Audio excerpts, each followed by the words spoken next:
कितना अजीब है ना कि आपको भारत में बैठे बैठे क्वीन क्लियोपैट्रा से लेकर क्वीन एलिजाबेथ तक सब कुछ पता है, लेकिन भारतीय रानियों के बारे में आपको इतना सा भी नहीं पता क्योंकि लिखा ही नहीं जाता। इसीलिए इस वीडियो में बात करूंगा 18th सेंचुरी की एक ऐसी भारतीय रानी के बारे में जिन्होंने सेंट्रल इंडिया में बैठकर पूरे भारतवर्ष में जो चेंजेस करे उसका फायदा हम आज तक उठा रहे हैं। ये एक एस्ट्यूट बिजनेस वुमेन होने के साथ साथ एक परफेक्ट एडमिनिस्ट्रेटर थी। इनके राज्य में कभी पैसे की कमी नहीं पड़ी और उसको इन्होंने अपने लिए कभी यूज नहीं करा, फिलैंथ्रोपी के काम में लगा दिया। जो विदेशी आक्रांताओं ने हमारे मंदिर तोड़े, घाट तोड़े, टूरिस्ट हाउसेस तोड़े, उन्हें इन्होंने रेनोवेट करवाया पूरे भारतवर्ष में। मैं बात कर रहा हूं रानी अहिल्याबाई होलकर जी के बारे में। इनका जिक्र आपने अभी रिसेंटली काशी विश्वनाथ कॉरिडोर के समय पर सुना होगा। इनकी लाइफ की कहानी बड़ी रोमांचक है, इस पे तो कोई मूवी बन सकती है और उसी के कुछ हिस्से इस वीडियो में सुनाऊंगा, तो प्लीज एंड तक देखना और आगे शेयर जरूर करना। इनके बचपन से शुरू करें तो आपको कुछ ट्रेजेडीज दिखाई देंगी जिन्होंने इनके आगे के जीवन को शेप अप कर दिया। सबसे पहले 1725, कितनी पुरानी बात है, तब इनका जन्म हुआ था। कहते हैं महाराष्ट्र में अहमदनगर के पास एक चोंडी विलेज है, वहाँ पर एक विलेज लीडर हुआ करते थे मांकोजी शिंदे, जिनके घर में पैदा हुई। जब ये 6-8 बरस की थी तो इन्हें एक मंदिर में खांडेराव होलकर जी ने देखा।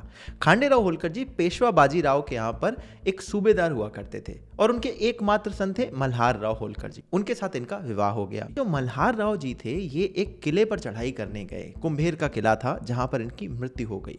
उस समय अहिल्याबाई जी 29 साल की थी। अब आपको ये देखना चाहिए कि सबसे पहले तो एक चाइल्डहुड मैरिज यहाँ पर आपको दिखती है जो कि उस समय काफ़ी कॉमन थी। उसके बाद 29 साल की एज में पति की मृत्यु, ये एक ट्रेजेडी है। एक दूसरी ट्रेजेडी जो हो सकती थी मगर थैंकफुली नहीं हुई, वो ये थी कि ये सती होने जा रही थी, क्योंकि उस समय सती प्रथा भी कॉमन थी। इन्होंने कहा कि भाई पति पत्नी का जोड़ जीवन भर के लिए होता है, उनकी मृत्यु हो गई है तो मैं भी अब उन्हीं के साथ जाना चाहती हूँ। इस समय खांडेराव होलकर जी ने एक बड़ा इंपॉर्टेंट कैरेक्टर प्ले करा। इन्होंने कहा कि देखिए मेरे अकेले बेटे की तो मृत्यु हो चुकी है, आप भी अगर ऐसे सती हो जाएंगी तो मुझे अच्छा नहीं लगेगा, आप प्लीज़ ये डिसीजन ना लें। और उसके बाद जब ये इस बात को रिक्वेस्ट को मान लेती हैं तब खांडेराव जी ने इन्हें एडमिनिस्ट्रेटर के तौर पर और इन्हें एक मिलिट्री लीडर के तौर पर खूब ट्रेन करा। वो इनको पत्र लिखते थे और ये सब डॉक्यूमेंटेड है कि कैसे कैसे मिलिट्री को लीड करना है, कहाँ पर तोप के गोले बनाने हैं, कितने बड़े साइज के वो गोले होने चाहिए। और उस पत्र के जरिए ये इन्हें गाइड करते थे और अपने मिलिट्री को और अपने बाकी राज्यों में ये दिखाते थे कि देखिए मैं इन पर इतना ट्रस्ट करता हूँ, आपको भी इनसे ही ऑर्डर लेने चाहिए। अब आती हैं दो बड़ी बड़ी ट्रेजिडीज। 1766 में खांडेराव जी का देहांत और अगले ही साल इनके पुत्र मालेराव जी का देहांत। एक तरफ ये ट्रेजेडीज, दूसरी तरफ एक प्लॉटिंग चल रही है कि भाई कैसे क्वीन से उनके राज्य को हथियाया जाए।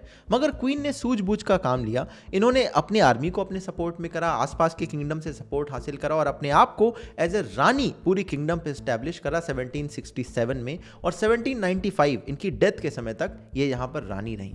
और आप इमेजिन करिए उस समय इनका रेवेन्यू जो है 150% से ग्रो कर रहा था। तो आप सोचेंगे कि अपने लिए इन्होंने बड़े बड़े तख्त बनवाए होंगे, बड़ा महल बनवाया होगा, बिल्कुल किसी से मिलते शायद ना हो, है ना। बट ऐसा नहीं था। क्वीन बहुत ज़्यादा एक्सेसिबल थी, सफ़ेद कपड़ों में रहती थी, ज़मीन में सोती थी। इनका तख्त भी कोई बहुत आलीशान नहीं था, महल भी कोई आलीशान नहीं था। आज भी ये सारी चीज़ें हैं, आप जाकर देख सकते हैं। और कहते हैं सुबह सुबह नदी में नहाने जाती थी और कोई भी राज्य का इंसान इनसे मिल सकता था। और ये बातें मैं अपनी तरफ से नहीं कह रहा, एक फ्रेंच ट्रैवलर उस समय आया था, उसने अपनी किताबों में ये सारी बातें जो देखी हैं वो लिखी हैं। अच्छा, इनका रेवेन्यू इतना क्यों ग्रो होता था, उसके पीछे बिजनेस एक्यूमेन देखिए। मालवा रीजन उस समय डीपॉपुलेट होने लगा था और इन्होंने अपनी राजधानी एक छोटे से टाउन माहेश्वर में शिफ्ट कर ली थी। तो यहाँ पर इन्होंने सबसे पहले तो ट्रेडर्स और बैंकर्स को बुलाया। 10 साल का उनको दे दिया टैक्स हॉलीडे।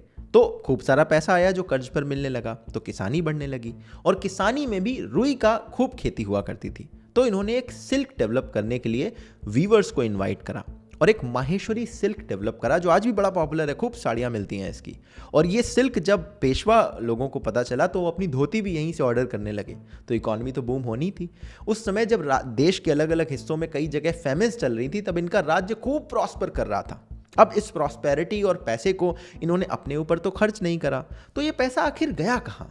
उसके पीछे आता है कल्चरल रेनेसां, एक ऐसा रिफॉर्म जो मैं कह रहा था ना कि इन्होंने पूरे भारतवर्ष में करा।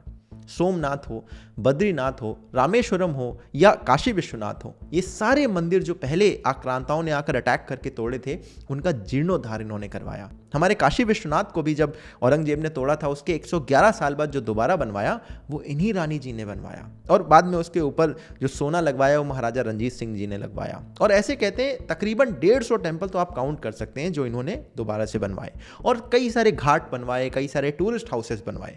कहते हैं 90% जो रेवेन्यू इनका ये कलेक्ट करती थी टैक्स के जरिए या जो भी बिजनेस होता था वो इन्हीं कामों में खर्च करती थी। 10% से ये जो अपना काम है या जो बाकी चीजें उस पर खर्च करती थी। इसीलिए आपको इनके महल में हीरे जवाहरात नहीं जड़े हुए मिलेंगे, मगर इतने बड़े बड़े तीर्थ स्थलों का जीर्णोद्धार का क्रेडिट इनको ही जाता है। कितना इंटरेस्टिंग है कि एक छोटे से परिवार में एक बेटी पैदा होती है, एक अर्ली एज में इनकी शादी हो जाती है, एक अर्ली एज में इनके पति की भी मृत्यु हो जाती है, इनके फादर इन लॉ इन्हें सती होने से बचाते हैं, और जब ये रानी बनती हैं तो अपने बिजनेस एक्यूमेंट से अपने पूरे की पूरे रेवेन्यू को तेजी से ग्रो करती हैं, साम्राज्य में प्रॉस्पेरिटी फैलाती हैं, मगर अपने लिए कुछ नहीं करती। जमीन पर सोती हैं, नदी में नहाती हैं, लोगों से मिलती हैं, और पूरे भारतवर्ष में उस समय मंदिरों का जीर्णोद्धार कराती हैं, जिसका आज भी हमें फ़ायदा मिलता है। मगर अनफॉर्चुनेटली शायद ही कुछ रीजनल बुक्स में इनका जिक्र मिल जाए, मगर पूरे भारत में कई सारे अभी भी लोग हैं जिन्हें इनके बारे में कुछ भी नहीं पता।